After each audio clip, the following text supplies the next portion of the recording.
Bismillahirrahmanirrahim. Untuk pertemuan kedua kali ini masih dalam bahasan tekanan zat dan penerapannya dalam kehidupan sehari-hari. Kita akan masuk ke pembahasan tekanan udara ya. Bahwa tekanan udara itu disebabkan oleh adanya gaya gravitasi partikel-partikel udara. Kemudian alat untuk mengukur tekanan udara itu disebut dengan barometer, di mana contoh barometer ini adalah seperti ini, hanya ada salah satu contoh ya.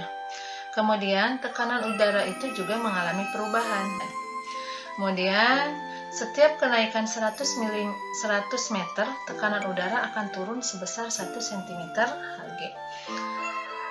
Bagaimana cara menentukan tinggi suatu tempat? Maka rumusnya adalah sebagai berikut, bahwa H sama dengan PU dikurangi PH dikali 100.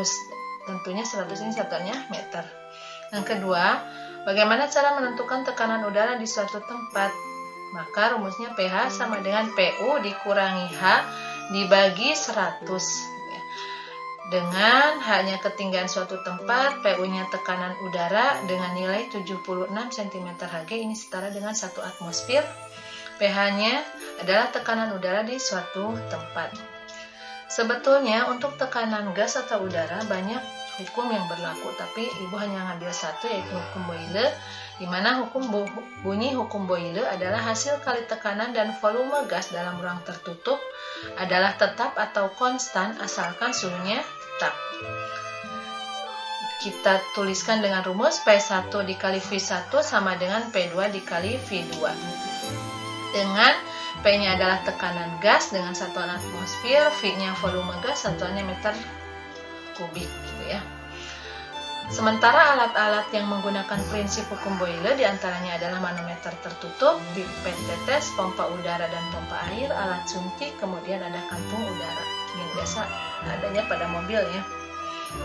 Kemudian aplikasi konsep tekanan zat pada makhluk hidup diantaranya adalah pengangkutan air dari akar menuju ke daun. Perhatikan gambar ini ya.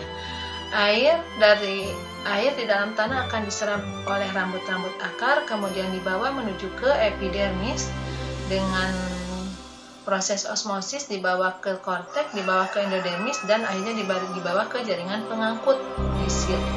Utamanya adalah silem. Persoalannya sekarang bagaimana bisa air yang ada di bawah bisa naik ke atas gitunya.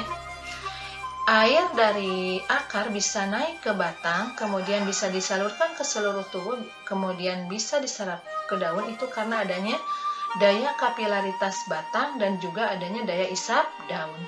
Di mana daya kapilaritas batang dipengaruhi oleh adanya daya kohesi dan adhesi. Gitu ya. Setelah air masuk naik ke batang, kemudian masuk ke daun, entah di daun kemudian akan terjadi proses transpirasi, di mana transpirasi ini disebut juga proses penguapan. Air akan keluar berupa uap melalui proses stomata. Gitu ya. Aplikasi berikutnya adalah tekanan darah pada sistem peredaran darah. Perhatikan ini bagan peredaran darahnya, di mana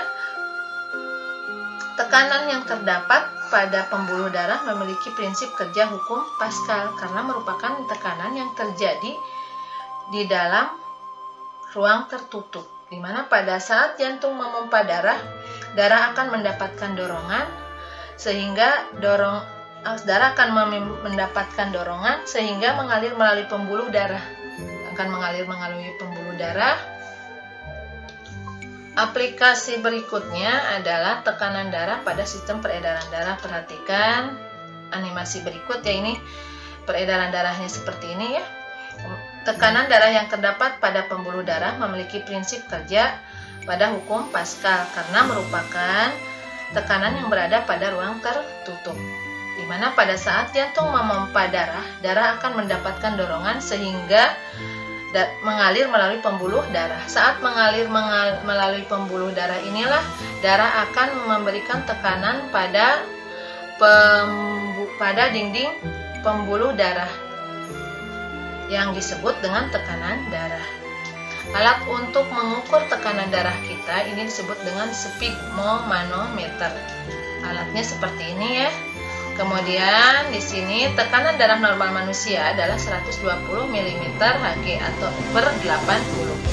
120 ini disebut tekanan sistol, artinya tekanan saat jantung kita berkontraksi, saat darah kita dipompa oleh jantung menuju ke luar, dan 80 ini disebut dengan tekanan distol, di mana tekanan ini jantung kita saat relaksasi, berarti darah masuk ke jantung. Kemudian cara pengukuran tekanan darah yaitu dengan tensimeter. Di sini seperti ini caranya.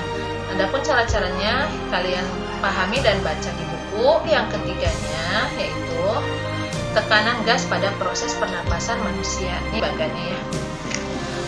Proses pernapasan manusia, pertukaran gas pada manusia ini terjadi pada alveolus. Yang ditukar di sini adalah oksigen dan karbon dioksidanya melalui proses difusi. Proses perpindahan zat terlarut dari daerah yang memiliki konsentrasi dan tegangan parsial tinggi ke daerah yang memiliki konsentrasi dan tekanan parsial rendah. Ya. Tekanan parsial ini adalah tekanan yang diberikan oleh gas tertentu dalam campuran gas tertentu. Gas itu yang dimaksud adalah oksigen dan karbon dioksida. Ketika oksigen masuk melalui paru-paru, oksigen di sini awalnya memiliki tekanan parsial rendah, sementara karbon dioksida yang didapat dari seluruh tubuh memiliki tekanan parsial tinggi. Nah, karbon dioksida yang memiliki tekanan parsial tinggi ini akan berdifusi masuk melalui alveolus dan oksigen, yang menyebabkan tekanan parsial oksigen yang tadinya rendah menjadi bertambah sehingga menjadi tekanan parsialnya tinggi, ya. Setelah memiliki tekanan parsial yang tinggi, oksigen ini akan masuk menuju ke jantung. Kemudian dari jantung akan dialirkan ke seluruh tubuh. Pada saat darah tiba di jaringan tubuh, oksigen dalam darah tersebut mengalami difusi menuju jaringan tubuh, ya. Kemudian di mana dalam jaringan tubuh ini kandungan karbon dioksida dalam jaringan tubuh lebih besar daripada kandungan karbon dioksida dalam darah, sehingga karbon dioksida dalam jaringan tubuh akan mengalami difusi ke dalam darah. Setelah darah melepaskan oksigen, maka karbon dioksidanya akan dibawa oleh jaringan tubuh kemudian menuju ke jantung dan dipompa lagi menuju ke paru-paru. Begitulah seterusnya proses tekanan gas pada pernapasan manusia, gitu ya. Mungkin pembahasan mengenai tekanan zat dan penerapannya dalam kehidupan sehari-hari Ibu cukupkan sekian. Mohon maaf bila ada kekurangan. Tetap semangat. Billahi taufik wal hidayah. Assalamualaikum warahmatullahi wabarakatuh.